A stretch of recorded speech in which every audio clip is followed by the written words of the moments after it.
पूर्णमदः पूर्णमिदं पूर्णात् पूर्णमुदच्यते पूर्णस्य पूर्णमादाय पूर्णमेवावशिष्यते। ओम शांति शांति शांति। शंकरं शंकराचार्यं केशवं बादरायणं सूत्रभाष्यकृतो वन्दे भगवन्तो पुनः पुनः। ईश्वरो गुरुरात्मेति मूर्तिभेदविभागिने व्योमद्व्याप्तदेहाय दक्षिणामूर्तये नमः। ओम शांति शांति शांति। अनपेक्षः शुचिर्दक्ष उदासीनो गतव्यथः सर्वारंभ परित्यागी यो मद्भक्तः स मे प्रियः। समुपस्थित हरिभक्त परायण सुरेश महाराज तसेच समुपस्थित भगवत चरणानुरागी सत्संग प्रेमीजन आपल्या सद्गुरु माऊलींच्या चरणस्पर्शाने पावन झालेले ह्या भूमीमध्ये अखंड हरिनाम सप्ताहाचं 43वा वर्ष संपन्न होत आहे आणि त्या निमित्ताने हरिभक्तपरायण श्री लक्ष्मणराव वामनराव पाटील कदम ह्या वर्षी ह्या सप्ताहाचे एक संयोजक की आपण त्यांना म्हणू, कारण ह्या गावची एक विशेषता आहे. मी बाहेर गावाला पण सांगत असतो की काही गावामध्ये पारायणामध्ये 1000-2,000 रुपये वर्गणी द्यायचं तरी वाद होतो, काही लोक देत नाही. आणि मी सांगत असतो की बाबाजींच्या आशीर्वादाने चिंचखेडा गावामध्ये एक व्यक्ती आणि सप्ताह करतात. आणि आता आपले ते हे साहेब हे महारथी आहे ना, यांचं काही विशेष नाही. पण इथलचे गरीब जे माणसं आहे साधारण त्यांनी सुद्धा त्यांच्या यथाशक्तीनुसार आणि सप्ते केलेले आहेत.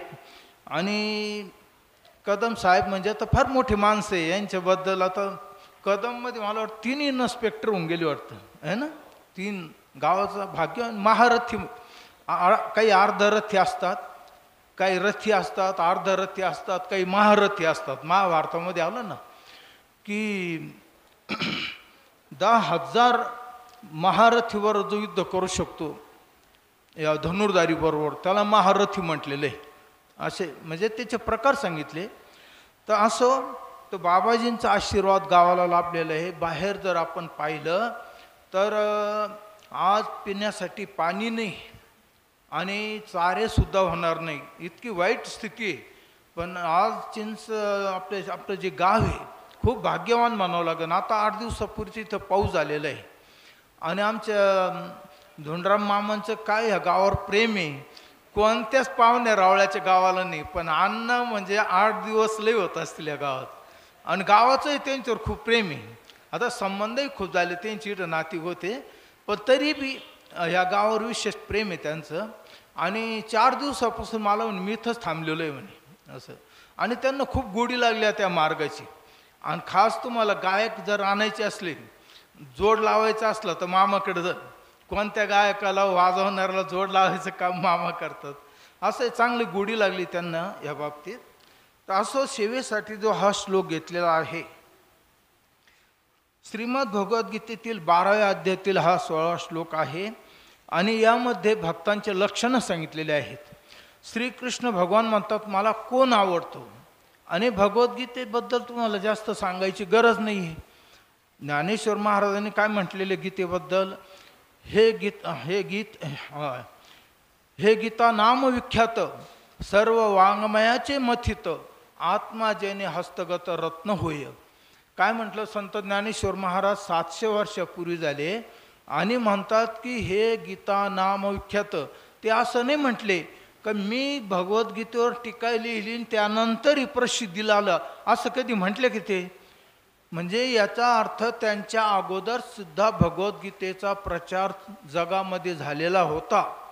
हे कशावरून की भारतावर ज्या वेळेस सिकंदर स्वारी करण्यासाठी आला होता आहे ना, किती ग्रीस देशातून 2000 वर्षाचा काळ येतो, आणि त्या काळात एखादं काही चांगलं कार्य करायचं असलं तर महापुरुषांच्या आशीर्वादाची खूप गरज असते.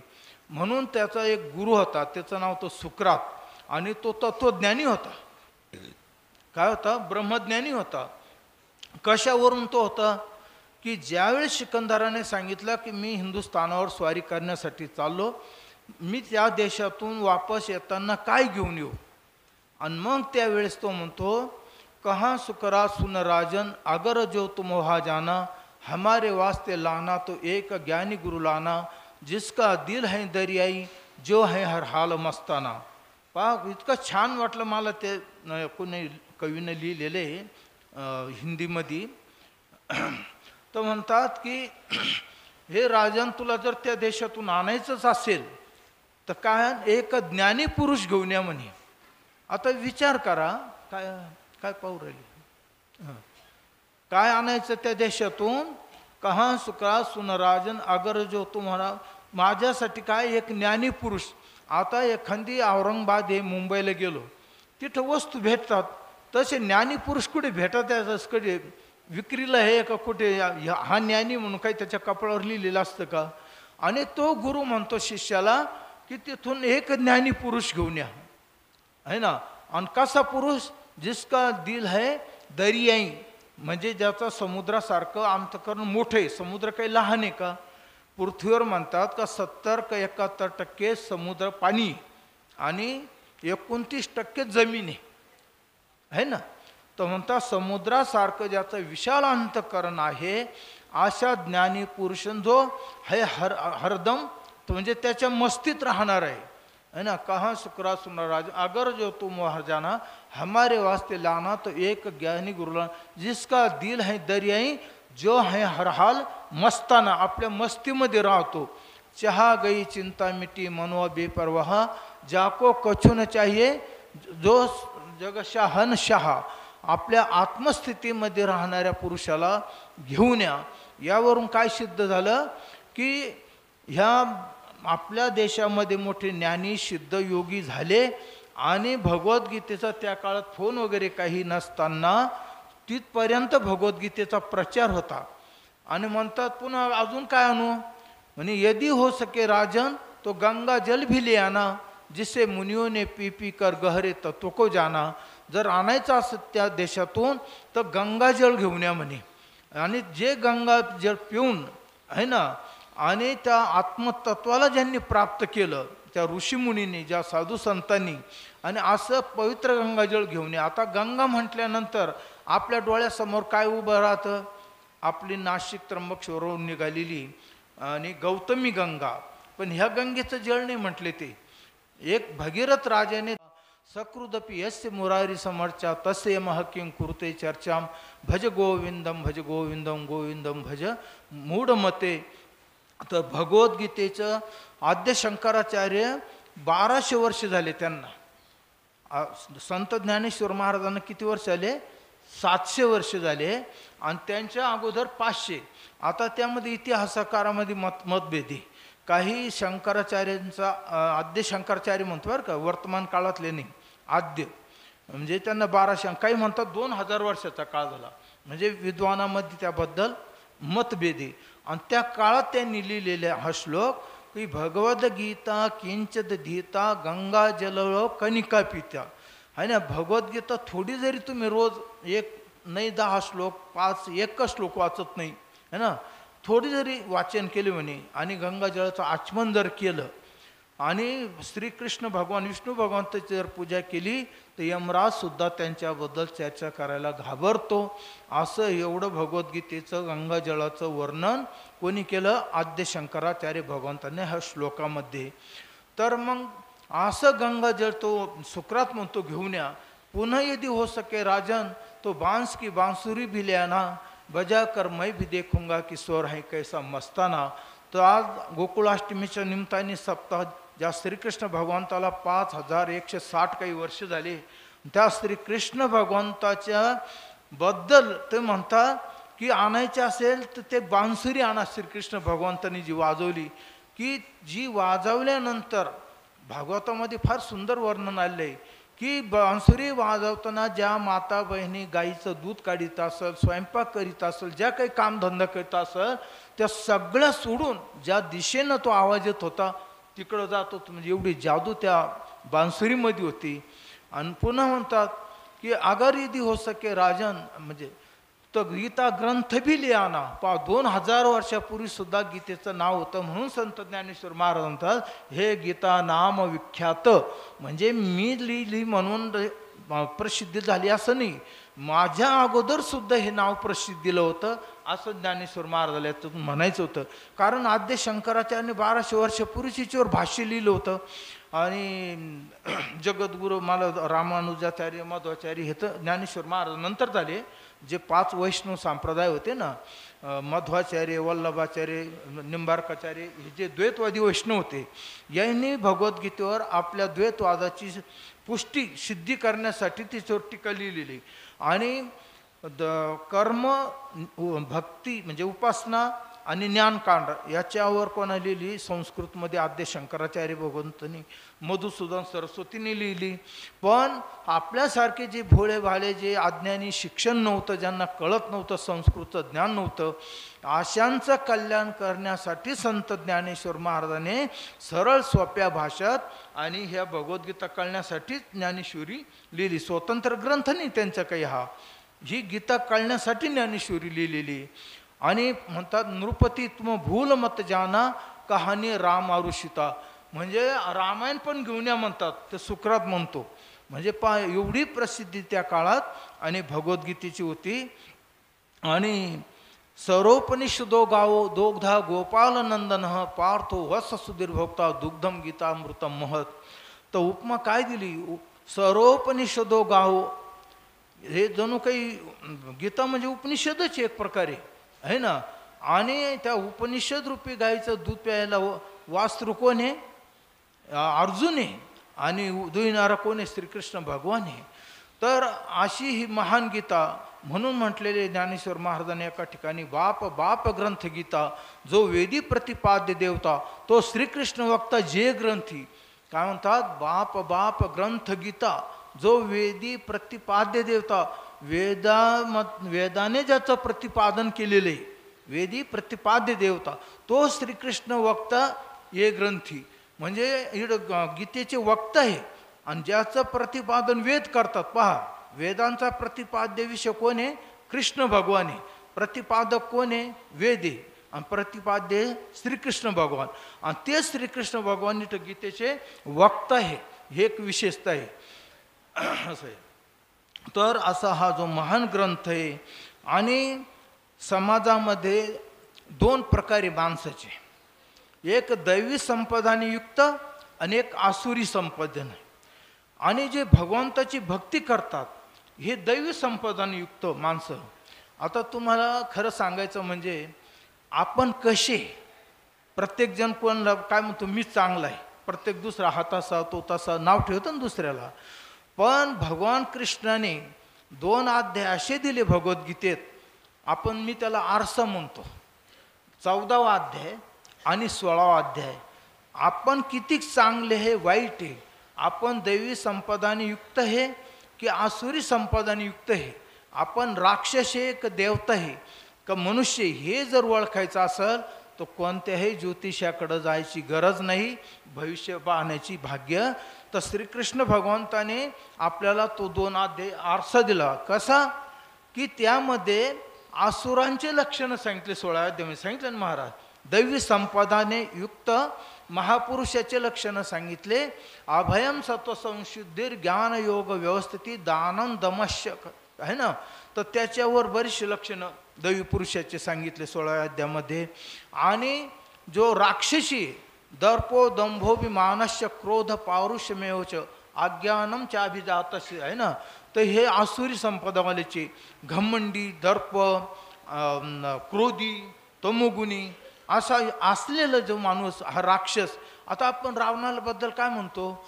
जुन्या काळात लोकायला ते चित्रामध्ये शिंग दाखवायचे, अकराळ विकराळ रूप दाखवायचे. वास्तविक राक्षस असे काही नव्हते. रावण हा ब्राह्मण जातीत जन्माला आलेला होता, माहिती आहे ना. काहीला वाटतं राक्षस म्हणजे एखादी वेगळी विचित्र जात असेल, जशी गाईची जात वेगळी, म्हशीची वेगळी, हत्ती वेगळा असतं ना. हा राक्षस म्हणजे काहीतरी अकराळ विकराळ. आता ते भागवतामध्ये त्या पुतण्याचं वर्णन येतं ना, की ज्यावेळेस ती मेली 6 योजन इतकी लांब होती नाशी. हे काय आहे? काही काही म्हणतं काही लिहून ठेवलं, काही नाही लिहिलं. शास्त्रामध्ये साहित्यामध्ये 9 रस असतात. 9 रस असतं ना, माहिती ना तुम्ही. आता सगळे विद्वान बुद्धिमान माणसं बसलेले समोर आहे ना. अद्भुत रस, शृंगार रस आहे ना, असे रस, करुणा रस, अद्भुत रस, असे बरेचसे. तर हे जे वर्णन आहे ना, ते अद्भुत रसाचं वर्णन आहे. इतकी योजना लांब, हे अद्भुत. 1965च्या लढाईमध्ये एक धडा होता आम्हाला. भूपेंद्र सिंग असं काहीतरी त्याने विमान आदळवलं होतं रडारवर. तर त्यांनी बी असं अद्भुत रसाचं वर्णन केलेलं आहे की त्या पाकिस्तानच्या विमानतळावर एक मोठा राक्षस राहायचं, त्या रडारला राक्षसाची उपमा दिली होती. मग हे साहित्यशास्त्रातलं अद्भुत रसाचं वर्णन असतं ते. म्हणून काही ते इतके योजन मोठे लांबन एवढे अकराळ विकराळ होते असं नाही. जो ब्राह्मण कुळात जन्माला आलेला रावण प्रकांड विद्वान होता, तपस्वी होता, कर्मकांडी होता. ज्यावेळेस रामचंद्र प्रभूने रामेश्वरमची ज्यावेळेस स्थापना केली, कशासाठी? लंकेवर विजय प्राप्त करण्यासाठी. रामेश्वरम जे धाम आणि 12 ज्योतिर्लिंगापैकी एक ज्योतिर्लिंग आहे. त्यावेळेस कर्मकांडासाठी आचार्य म्हणून कोणता ब्राह्मण बोलायचा? तर त्यावेळेस रावणाला बोलवलं होतं. काय? आचार्य दशानन रावण म्हणून एक पुस्तक आहे, त्याच्यामध्ये सांगितलं की स्वतः रावणानेच रामाला नीतीचा बी उपदेश केलेला आहे. आणि माझे बंधू मुलगा हे दुष्ट आहे आणि ह्या यज्ञाचं रक्षण करण्यासाठी हनुमंतराय वगैरे यांना हे करा. सांगा, शत्रूने आपल्यावर विजय प्राप्त करण्यासाठी कोणी जाईन का मदतीला? पण मी त्यावेळेस आणि रामचंद्र करून सांगितलं, त्या काळात कर्मकांडात रावणापेक्षा कोणी श्रेष्ठ विद्वान नव्हता. आज बी वेदावर भाष्य रावणाचं आणि एक जटाकटा असं एक स्तोत्र आहे, ते सुद्धा रावणच आहे, आज बी उपलब्ध आहे. फार प्रकांड विद्वान होता, तपस्वी होता, ज्ञानी होता, महान महादेवाचा श्रेष्ठ भक्त होता. पण ज्यावेळेस माणसामध्ये काम, क्रोध, लोभ, मोह, राग, द्वेष, अहंकार हे तर सगळ्यातच असतात बरं का. पण ज्यावेळेस ते कंट्रोलच्या बाहेर जातात आणि त्यावेळेस त्याला असुर राक्षस म्हणतात. एखाद्या बलात्कार केला त्या व्यक्तीला काय म्हणणार? असुर किंवा राक्षसच म्हटलं जाईल ना त्याला. आणि का हे सगळे जे शत्रू सांगितले आपल्या आतमध्ये, वास्तविक हे जर कंट्रोल मस्ती जर राहिले तर हे सुद्धा त्यांची गरज आहे. मी आता कालच याच्यात बोललो जवळीला की जेवढे संत झाले यांच्यामध्ये काम क्रोध नव्हता का? काम, क्रोध, लोभ, मोह, राग, द्वेष, अहंकार सगळ्यात होता. मग त्यांच्यात आणि आपल्यात काय फरक आहे? त्यांचं असं होतं की जसं एखादं मालकाने पाळलेलं कुत्रं असतं, ते कुत्रं मग त्यांना चावतं का? आणि त्याचं आज्ञेचं पालन करतं ना ते कुत्रं पाळलेलं.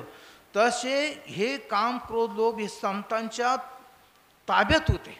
यांच्या आज्ञेशिवाय ते काहीच करत नव्हते. कारण विरोधी भूतेषु कामोस्मी भर्तर्षभ.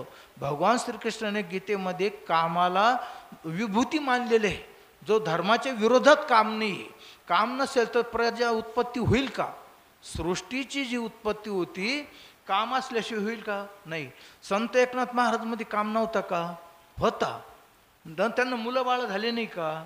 तुकाराम महाराजाला मुलं बाळ नव्हते का? म्हणजे त्यांच्यात एकनाथ महाराजाला शांती ब्रह्म म्हणतात. पण क्रोध बी होता की नाही? कशावरून? ज्या वेळेस यवनाने हल्ला केला, त्यांचे गुरु जनार्दन स्वामी तप करीत होते साधना, आणि त्यावेळेस एकनाथ महाराजांनी तलवार घेऊन शत्रूशी संघर्ष केला. ही बी तुम्हाला कल्पनाची. मग क्रोध असल्याशिवाय झालं का ते? म्हणजे हे जर आपल्या कंट्रोलमध्ये असेल तर ते उपयोगी पण आहे. ही एनर्जी, शक्ती आहे. माणसामध्ये हे नसले तर मुर्दाची. फक्त काय शस्त्र जे असतं ना त्याचा सदुपयोग करता आला पाहिजे. एखादी बंदुकी, तर मी त्या बंदुकीने तलवारीने हजारो शत्रू मारले, पाप लागल का? त्याचं नाव होईल, त्याला परमवीर चक्र मिळेल का नाही? आणि तेच एखाद्या जो ज्याचा म्हणजे त्याला आपण काय जो अपराधी नाही, चांगल्या माणसाला मारलं तर काय होईल, त्याला शिक्षा होईल की नाही. म्हणजे शस्त्रास्त्र हे जड आहे, त्याला पापही लागत नाही पुण्य नाही, पण जो त्याचा दुरुपयोग करतो त्याला पाप पुण्य लागतं. म्हणून 14 अध्यायामध्ये सुद्धा सांगितलं की आपल्यामध्ये सत्वगुण असेल तर आपल्याला वाटतं कीर्तन ऐकावं, प्रवचन ऐकावं, पारायणाला बसावं, अन्नदान करावं वाटेल, गंगास्नान, हे सत्वगुणाचे लक्षण आहे. भगवंताची भक्ती करावं वाटेल. म्हणजे आपण जर आपलं मन इकडं नसन वळत, बाजूला दुसऱ्या दिशेला जात असेल, समजायचं आपल्यामध्ये रजोगुण आहे. सत्वा संजायते गहनम रजसो लोभ एवच. 14 अध्यायाने सांगितलं की आपण त्यागी एक लोभी. एखाद्या लोभी माणसाला लोभी म्हणावर त्याला वाईट वाटन का नाही, वाटन ना. पण हा आपण आपल्यात बी जर लोभ आला, समजायचं आपल्यामध्ये रजोगुण वाढला आहे ना. आणि आळस, प्रमाद, भांडणं, तणं, लढाई झगडे इकडं पळायला लागलं मन, समजायचं तमोगुण आपल्यामध्ये वाढला. म्हणून मी 14 अध्यायाला आपण आरसा म्हटलो 16 का, की सारी सृष्टी 3 गुणाने बनलेली, सत्वगुण, रजोगुण आणि तमोगुण. ज्यावेळेस सत्वगुण बलवान होतो त्यावेळेस 2 गुणाला दाबतो तो रजोगुणाने. पण आज कलियुगात ही फार अवघडी, सत्वगुण नावाला राहिला, काय आहे नावाला. ज्या वेळेस तमोगुण वाढतो 2 गुणाला दाबतो, रजोगुण वाढला 2ला. तर लोभ वाढला, स्वार्थ वाढला, समजायचा रजोगुण वाढला. आणि आळस, प्रमाद हे जर निषिद्ध कर्म करण्याची प्रवृत्ती झाली तर समजायचं आपल्यामध्ये तमोगुण वाढलेला आहे. म्हणून हे ग्रंथ आणि सारी सृष्टी 3 गुणाने बनलेली आहे. जड चेतन गुण दोषमय विश्व किन्ह करतार, संत हंस गुण गही पय परिहरी बारी विकार. संत तुलसीदासजीने रामायणामध्ये लिहिलेले आहे, ही जड चेतनात्मक सृष्टी, जड चेतन गुण दोषमय आहे ना, म्हणजे सत्व रज तम ह्या 3 गुणदोषांनी बनलेली ही सृष्टी आहे. जड चेतन गुण दोष, संत हंस गही पय परिहरी बारी विकार. हंस एक पक्षी पुराणात आहे बरं का, आता काही कुठे जगात पाहायला मिळत नाही. त्याची एक विशेषता होती, त्याच्यामध्ये दुधामध्ये पाणी मिक्स करून त्या हंस पक्षापुढे जर ठेवलं तर तो दूध घ्यायचा आणि पाणी सोडून द्यायचा, अशी त्याची एक त्वचेची विशेषता होते. म्हणून संत हंस गुण गहिपय, संतांना हंसाची उपमा दिली तर तुलसीदासजीने. संत हंस गुण गही परिहरी बारी विकार, म्हणजे जलरूपी दोष आपले जे काय काम, क्रोध, लोभ, आशे, द्वेष असं याचा त्याग करून चांगलं घेणं. असा कोणता माणूस आहे की ज्याचे सगळे गुणच आहे. किती वाईट माणूस पहा, त्याच्यात सुद्धा एखादा चांगला गुण असू शकतो. किती चांगला व्यक्ती असला तरी त्याच्यात काही ना काही दोष, कारण तो जन्माला का आला, आपल्याकडं पाप पुण्य होतं.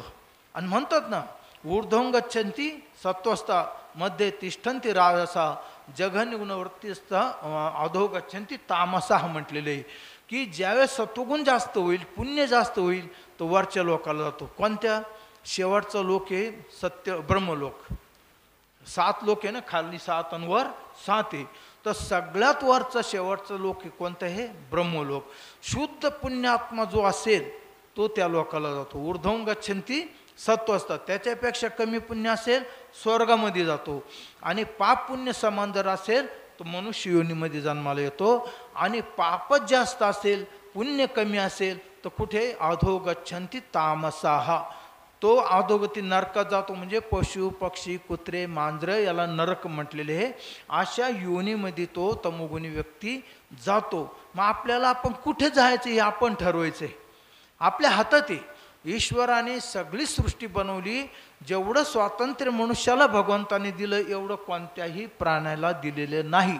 जसं जेलमध्ये गेलेल्या व्यक्तीला स्वातंत्र्य आहे का जेलमध्ये, तसे पशु, पक्षी, प्राणी हे भगवंताने यांना एक प्रकारे सजा दिलेली.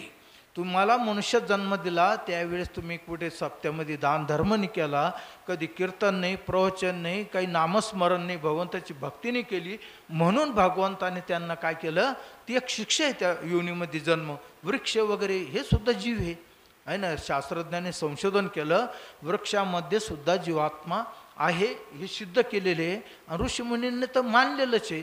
म्हणून आपली अधोगती होऊ नये, आपली चांगली गती व्हा आणि आपण मनुष्य म्हणजे पाप पुण्य समान झालं म्हणजे मनुष्य योनीत होतो. म्हणून घेईन मी जन्म याच्यासाठी देवा तुझी चरण सेवा सेवा.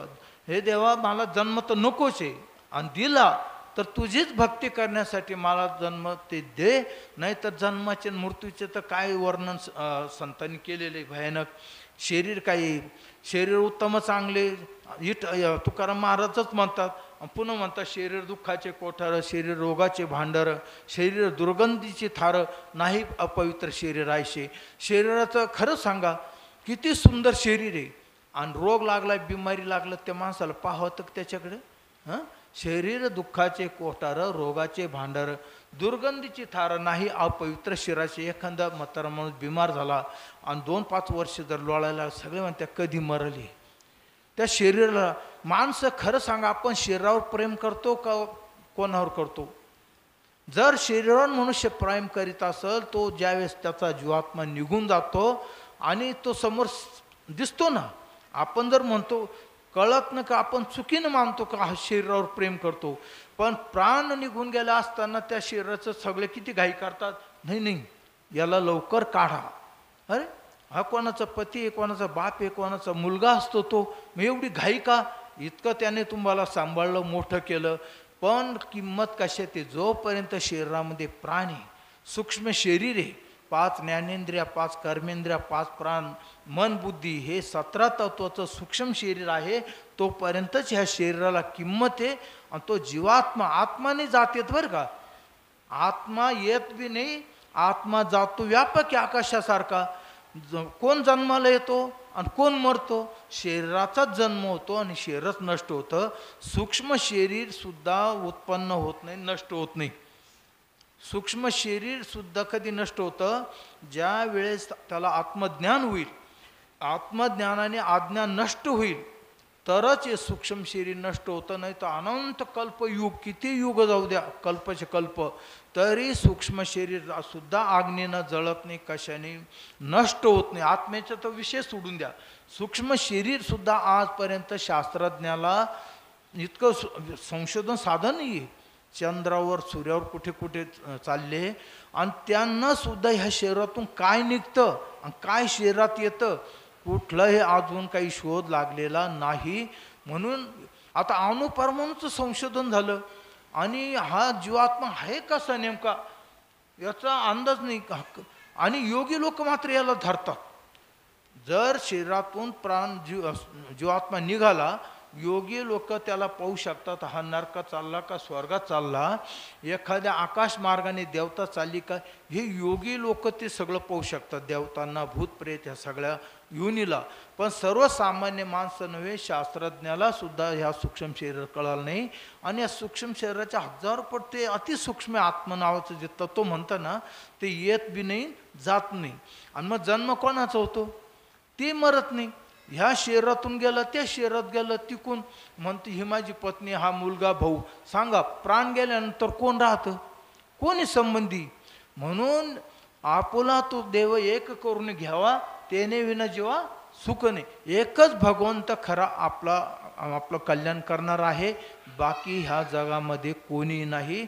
आणि यामध्ये भक्तांचे लक्षण भगवान सांगतात की 12 अध्यायामध्ये अर्जुनाने प्रश्न केलेला आहे. वेळ सांगा बरं का, नाही तर मी बोलून पुढे हरिपाठाचं. अजून आहे थोडा टाईम आहे, 10-11 मिनिटं आहे ना. अर्जुनाने सांगितलं एवं सततयुक्ताये भक्तास्त्वां पर्युपासते ये चाप्यक्षरमयुक्तम तेषांके योगवित्तमः. म्हणे तुमची जे सगुण साकाराची भक्ती करतात आणि काही निर्गुण निराकाराची भक्ती करतात, यामध्ये श्रेष्ठ कोण आहे म्हणे. काय अर्जुनाने प्रश्न केला भगवंताला की ह्या दोन्हीमध्ये श्रेष्ठ कोण आहे? तर ते म्हणतात बाबा जे माझी अनन्य भावाने आणि सतत नामस्मरण करतात, माझी कथा कीर्तन ऐकतात, आणि तो माझी सगुण साकाराची भक्ती करणारा तो माझा श्रेष्ठ आवडता भक्त आहे. पण दुसरा जो निर्गुण निराकाराची जो भक्ती करतो, निर्गुण निराकाराची सुद्धा जो भक्ती करतो, कोणाविषयी द्वेष नाही, काही नाही, सर्वांमध्ये समान आत्मा परमात्म्याला पाहतो अशा निर्गुण अविनाशी सच्चित आनंद स्वरूप परमात्म्याचं जो निर्गुण निराकाराचं ध्यान करतो तो सुद्धा मलाच प्राप्त होतो, असं दोन्हीबद्दल सांगितलं. पण नंतर म्हणतात की क्लेशोधिकतरस्तेषाम अव्यक्ता सक्त चेतसाम अव्यक्ता ही गतिर् दुःखम देहवद्भिर वाप्यते. परंतु निर्गुण निराकाराची प्राप्ती ज्यापर्यंत देह अभिमानी देह तादात्म्य ज्या जीवाला, आणि ह्या जीवाला मात्र माझी जी प्राप्ती निर्गुण निराकाराची हे क्लेशदायक आहे. त्याला उदाहरणं दिली. एखादा बोचरा मनुष्य ज्याला दात नाही त्याला हरभरे द्या, चावता येतील का? आणि त्याला लोखंडाचे चणे जर द्यावा, ते जसं अशक्य चावणं, तसं भगवंताला सुद्धा ह्या निर्गुण निराकार तत्वाचा अनुभव घेणं सुद्धा काही एवढं सोपं नाही. त्याला खूप म्हणजे शम दम श्रद्धा समाधान हे विचारसागरामध्ये अध्यात्माचा विषय विवेक वैराग्य षडसंपत्ती म्हणले, आणि षडसंपत्ती आणि पुन्हा मुमुक्षुता ही ज्याच्यामध्ये असेल, जसं मिलिटरीत भरती व्हायचं असेल तर त्याला अपंग नको, एकदम कसा लागतो, निरोगी लागतो, शरीर स्वस्थ लागतं, पूर्ण अवयव चांगले असतं. तसं ह्या साधना करताना भगवान निर्गुण निराकाराची इतकं सोपं नाही आहे. अति शुद्ध मनाचा व्यक्ती लागतो. आणि भक्ती मार्ग असा सोपा आहे. अपिचे सुदुरात्यावर भजते मामनन्य भाग.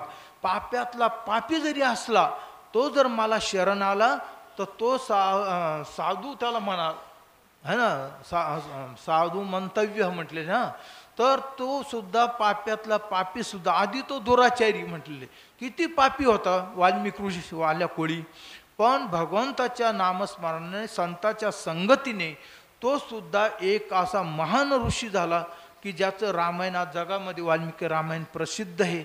म्हणून की भगवंताच्या भक्तीमध्ये फार मोठी शक्ती आहे. आणि निर्गुण निराकाराची साधनामध्ये आणि शम काय म्हणायचं, मनाचा निग्रह, जे मन विषयाकडे धावतं ना त्याला आवरवणं, त्याला शास्त्रामध्ये शम म्हटलं. आणि इंद्रियांना आवरवणं त्याला दम म्हटलं. शम दम श्रद्धा, शास्त्रावर पाहिजे, गुरुवर पाहिजे आणि देवावर श्रद्धा पाहिजे है ना. तर याला उपरती सांगितली. आणि नंतर म्हणतात की मुमुक्षता, मुक्त होण्याची पण इच्छा पाहिजे. पण असा साधक असा भक्त आता फार दुर्लभ झालेलं आहे. 4 प्रकारचे भक्त सांगितले ना, आर्त आणि अर्थ आणि जिज्ञासू आणि ज्ञानी. मला तरी वाटतं आता हे 2 ज्ञानी बी गेले बाजूला आणि मुमुक्षू नाही, आता 2च भक्त राहिले. भगवंता 4 सांगितले महाराज, कोणते राहिले आता? आर्त आणि अर्थ. म्हणजे धनाची प्राप्ती साठी जो भक्तो भगवंताची भक्ती करतो त्याला म्हणतात अर्थभक्त.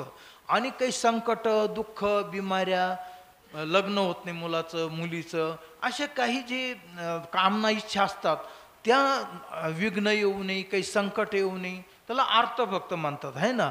तर मला वाटतं ह्या 4 भक्तामध्ये आजच्या कलियुगात हे 2च भक्त राहिलेले.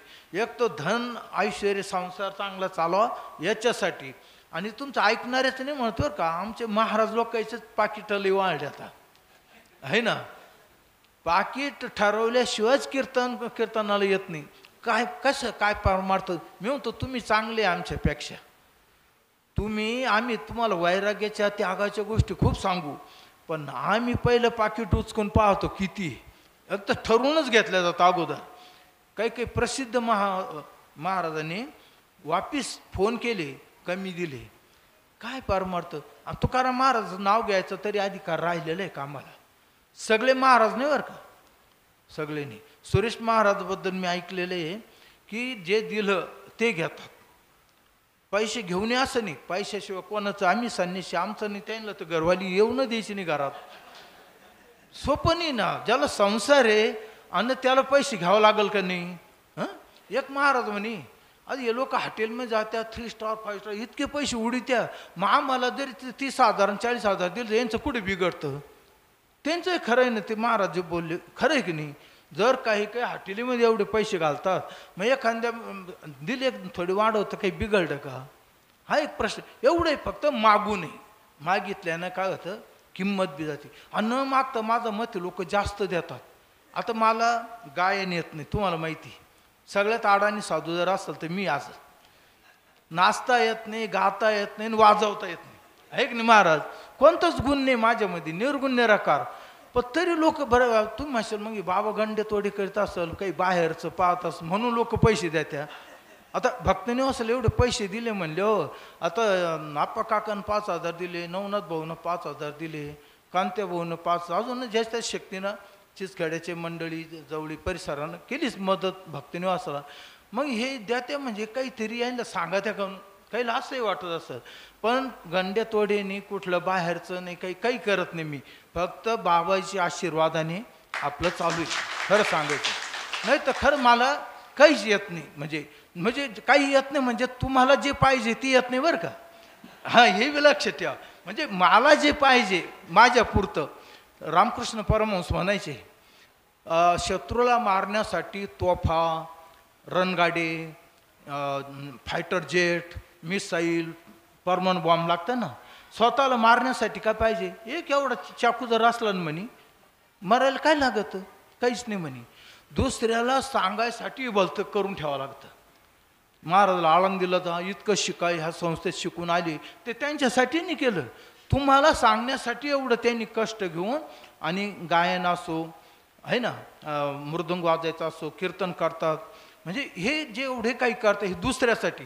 आणि स्वतःच्या उद्धारासाठी काही एवढं करायची गरज नाही. स्वतःसाठी नाही, समाजाला सांगण्यासाठी काही खूप करावं लागतं. नाही तर स्वतःच्या उद्धारासाठी इतकं काही नाही. आणि आत्मकल्याणासाठी संतांच्या आशीर्वादाशिवाय कृपेशिवाय जीवाचं कल्याणच होऊ शकत नाही. स्वतःच्या सामर्थ्याने कोणी म्हणे समुद्र मी पोहून काढायला जाईल, शक्य आहे का? नाही. तसंच भगवान म्हणतात की तुला मला जर प्राप्त करायचं असेल तर तद्विधी प्रणिपातेन परिप्रश्नेन सेवाया उपदेक्षन्ति ते ज्ञानम ज्ञानिनस् तत्त्वदर्शिनः. तुला जर आत्मज्ञान प्राप्त करून घ्यायचं असेल तर त्या संतांना तुम्ही शरण जा आणि त्यांची सेवा करा, नंतर त्यांना प्रश्न विचारा है ना. आणि मग त्या संतांचा आशीर्वाद मिळाल्यानंतर आणि तो भगवंताचा प्रिय भक्त होतो. कसा? अनपेक्ष शुचिर्दक्ष. 5 मिनटं घेतो फक्त आता आहे ना. ज्याला कशाची अपेक्षा नाही, जयाची ठाई पांडवा अपेक्षा नाही रिगवा, सुखाशी चढावा जयाची आसने, मोक्ष देऊनी उदार काशी होय कीर, परिवेचे लागे शरीर ते गावी. काय सुंदर वाया दिले ज्ञानेश्वर महाराजांनी. काय मोक्ष देऊने, कोणी शांत बसा, मोक्ष देऊने उदार काशी होय कीर. पहा, काशी जर राहिलं तर मोक्ष मिळवतो म्हणतात. मोक्ष देऊन उदार काशी होय, परिवेचे लागे शरीर ते गावी.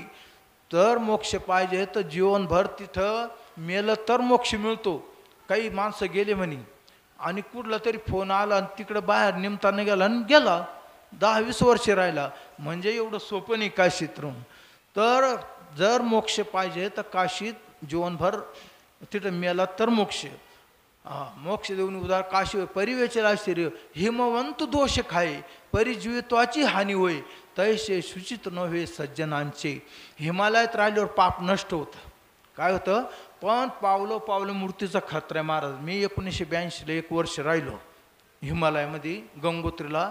समुद्र सपाटीपासून 10,000 फुटावर -30 डिग्री एक दिवस थंडी होती. किती? -30. झिरोमध्ये तर पाण्याचं बर्फ होतं. आणि तिथे एक डॉक्टर होता साधू, आंध्र प्रदेशाचा. ते आम्ही भेटलो म्हणजे 2-4 दिवसांत तो सांगायचा आज -10 होतं, 20 होतं. -10 मध्ये तर आंघोळ केली मी, पण वाटला पण जगतो की नाही, इतकं भयानक थंडी. आणि संत ज्ञानेश्वर महाराज म्हणतो हिमवंतो दोष खाय, परिजीवित्वाची हानी होय, तैसे शुचित नव्हे सज्जनाचे. तिथं पाप नष्ट होईल पण तिथं मरायचा धोका आहे. पावलं माझ्यासमोर काही साधूचे हात गेले, कोणाचे पाय गेले, भयंकर. तिथं काही सोपं नाही. आणि संतांचं तसं नाही. शुचिते शुची गंगा होय आणि पापताप आहे फरितेत आहे बुडणे. पुन्हा एक दृष्टांत दिलं ज्ञानेश्वर महाराजाने. गंगेत स्नान केल्याने पुण्य होईल, पवित्र होईल, पण तिथेही बुडून मरायचा धोका आहे. एखाद्या भावऱ्या सापडलं तर धोका आहे का नाही तिथं? पण तसं संतांचं नाही. संतांच्या संगतीत राहिलं तर दृष्ट आणि अदृष्ट 2 प्रकारचे फळ भेटतं त्याला. काय? साधूनाम दर्शनम पुण्यम तीर्थभूताही साधव तीर्थम फलती कालेन सद्य साधू समागम. साधूच्या दर्शनाने पुण्य होतं. काही लोकांना साधूचं पाहिल्यानंतर खूप द्वेष निर्माण होतो. बोलत बी नाही, दर्शन. आणि आजची नाही गोष्ट, तुकाराम महाराजच्या काळात बी असे लोक होते, साधू संतांची निंदा करायचे, दर्शन नाही आहे ना. म्हणून म्हणते साधूच्या दर्शना लाजशी गव्हारा, वेश्येची घरा फुलेनिशी. म्हणजे त्यावेळेस असे नास्तिक लोक होते, म्हणून लिहिलं ना की साधूच्या दर्शनाला लाज वाटते आणि वेश्याच्या घरी फुलं घेऊन जातो म्हणे, असं तुकाराम महाराजांनी त्या काळात सुद्धा म्हटलेलं आहे. तर साधू संतांना ओळखणं एवढं सोपं नाही. त्यांच्या संगतीत चांगले पाप्यातले पापीसुद्धा संत झाले. अंगुलीमाल नावाचा राक्षस दुष्ट, बिहार झारखंड आहे ना, आणि गौतम बुद्ध चालले, त्याचं नाव ऐकतात चळचळा कापायची चांगली चांगली लोक. आणि यांनी आवाज दिला तरी उभे राहीना. अरे कोण आहे म्हणे असा हा? आणि म्हणे सांगितलं जाय ह्या झाडाचे एक पान तोडून पुन्हा जोडून दाखव म्हणे. नाही शक्य झालं. आणि मग शरण आला मागून, तो त्यांचा शिष्य झाला, संन्यास घेतला. संतांमध्ये एवढं सामर्थ्य की संत नारद सारख्या ऋषीमुनींच्या आणि कृपाशीर्वादाने वाल्याचा वाल्मिक होतो. गौतम बुद्धासारख्या महान, ज्यांना आपण अवतार मानतो गौतम बुद्धाला सुद्धा, आणि त्यांच्या सामर्थ्याने. आणि अंगुलीमाल का नाव पडलं होतं त्या डाकूचं, की याला अंगुली म्हणतात, करंगळी ज्याला अंगुली. ह्या जो एक माणूस मारला म्हणजे त्याची ही करंगळी, अशा कितीतरी माणसं मारून त्याच्या गळ्यामध्ये करंगळीचे माळ होती, म्हणून त्याचं नाव अंगुलीमाल पडलं त्या असुराचं. म्हणजे संतांच्या संगतीत राहिल्यामुळे जसं गंगेत बुडून मरण्याची भीती आहे, हिमालयामध्ये थंडीनं मरण्याची भीती आहे, काशीत जीवनभर राहावं लागतं, असा कुठलाही त्रास नसताना संतांच्या संग राहिलं तर पुरणपोळ्या खायला भेटत्या, मांडे खायला भेटत्या, पुन्हा कीर्तन प्रवचन ऐकायला भेटतं. किती लाभ आहे बरं संतांचे. हे दृष्ट फळ आहे की नाही? मेल्यानंतर तर पुन्हा त्याला स्वर्ग भेटेल हा भाग वेगळा, हे अदृष्ट फळ झालं. पण दृष्ट फळ त्याला सत्संगत जे भागवत ऐकायला भेटतं, रामायण ऐकायला भेटतं, कीर्तनातून संतांचे उपदेश ऐकायला भेटतो. आणि हे दृष्ट फळ आहे ना, ह्या ऐकल्याने श्रवणाने काय होतं, श्रुतम हरती पापानी. भगवंताची कथा ऐकल्यानंतर पापही नष्ट होतं, मन शुद्ध होतं, आणि शुद्ध झाल्यानंतर तो ज्ञानाचा अधिकारी होतो. एवढं सांगून माझी सेवा सद्गुरूच्या चरणी अर्पण करतो. पुंडलिका वरद हरी विठ्ठल श्री ज्ञानदेव पंढरीनाथ भगवान की जय. श्री कृष्णचंद्र भगवान की जय. संत तुकाराम महाराज की जय. श्री ब्रह्मलीन परमपूज्य सद्गुरु गंगानंद गिरिजी महाराज की जय. ओम नमः पार्वती पतये हर हर महादेव. हरिभक्त पर